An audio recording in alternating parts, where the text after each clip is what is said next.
Ada satu orang perempuan cerita sama saya berapa tahun yang lalu ya. Dia bilang, Ustazah makasih udah bikin majelis maulid. Ustazah jangan pernah berhenti bikin majelis maulid. Saya tanya kenapa gitu. Dia pun cerita, dia bilang, saya Ustazah majelis maulid yang Ustazah bikin waktu itu masih di depan rumah saya tuh. Kita bikin masih di jalanan. Dia bilang itu adalah majelis maulid pertama yang saya hadiri Ustazah. Saya nggak pernah tahu ada majelis semacam itu dulunya. Dia bilang saya waktu itu sedang dalam masalah rumah tangga, udah di ujung tanduk, udah hampir bercerai. Saya sering marah sama suami saya juga sering marah sama saya. Dia bilang sampai puncaknya malam itu, malam yang besoknya dia hadir majelis maulid. Dia bilang malam itu Ustazah, suami saya pulang larut malam, anak-anak udah saya ungsikan di rumahnya nenek mereka. Dia bilang di rumah keluarga saya, jadi saya cuma sama suami aja. Dia pulang malam-malam, saya pun marah sama dia, dia marah juga sama saya. Saya udah benci banget sama dia. Dia pun juga sepertinya seperti itu. Akhirnya jam-jam sekitar jam 1 malam, jam 2 malam, dia kemudian keluar dari rumah dengan banting pintu. Terus dia bilang, saya nggak akan balik lagi ke rumah ini. Saya pun lari menuju ke pintu. Saya buka pintunya, jangan pernah balik lagi ke rumah sini. Habis itu saya tutup pintunya. Saya sangat marah, tapi saya galau, saya bingung mau telepon teman saya mau curhat jam 2 pagi. Jadi saya tungguin aja sampai subuh. Begitu subuh saya telepon teman saya bilang temenin yuk besok jalan-jalan. Kata temennya jalan-jalan kemana? Mana aja deh, saya lagi sumpah banget nih, saya lagi galau. Terus dia cerita bahwa dia habis tengkar sama suaminya gini gitu segala macem. Akhirnya temennya bilang, saya besok mau hadir maulid Ustazah Halimah di Tebet gitu. Dia bilang, majelis apa itu? Dan ntar aja, kapan-kapan aja hadir majelis, temenin saya dulu dong, saya akan lagi kayak gini nih, dia bilang. Terus dia bilang, maulid tuh cuma setahun sekali aja. Oh gitu. Ya udah kalau gitu saya ikut. Akhirnya dia nggak ngerti pun memutuskan ikut. Nanti pulangnya baru mau dianterin kemana dia mau pergi gitu. Pagi-pagi berangkatlah, dia bilang, saya berdua Ustazah barengan sama teman saya, kita duduk di atas got, nggak kebagian tempat, duduk di atas got. Nah ini dia nih ya, kita kalau hadir majelis maulid itu, ibu-ibu, teman-teman, adik-adik saya sekalian, posisi tidak menentukan prestasi. Enggak. Majelis maulid, majelis ilmu, majelis taklim itu beda. Posisi tidak menentukan. Enggak. Yang duduk di depan belum tentu dapat lebih banyak daripada yang duduk di tengah atau di belakang. Apalagi sekarang di Jakarta banyak tempat-tempat nggak muat, jadi ada tim duduk di bawah pohon rindang. Kebagian tempat. Masalahnya masalah hati, bukan masalah posisi. Dia bilang, saya duduk Ustazah, saya nggak ngerti nih ngapain sih orang-orang ini, sampai segitunya kok berame banget sih yang datang. Dia bilang, saya duduk aja dengerin. Saya tuh pertamanya lihat ada gitu orang-orang yang pada nangis, ngapain sih gitu.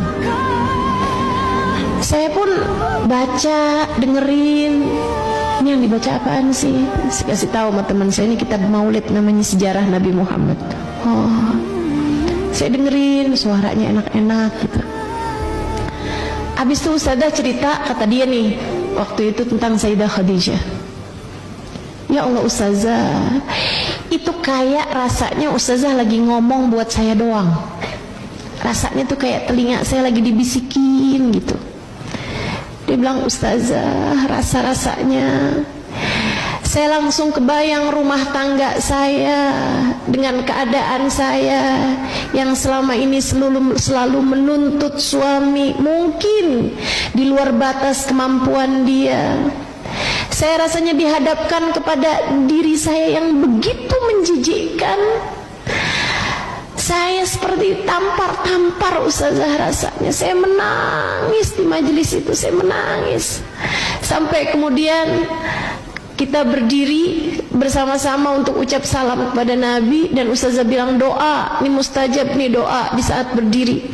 Saya pun ikut berdiri, dan saat itulah saya doa, saya minta sama Allah, ya Allah jadikan saya istri yang solehah.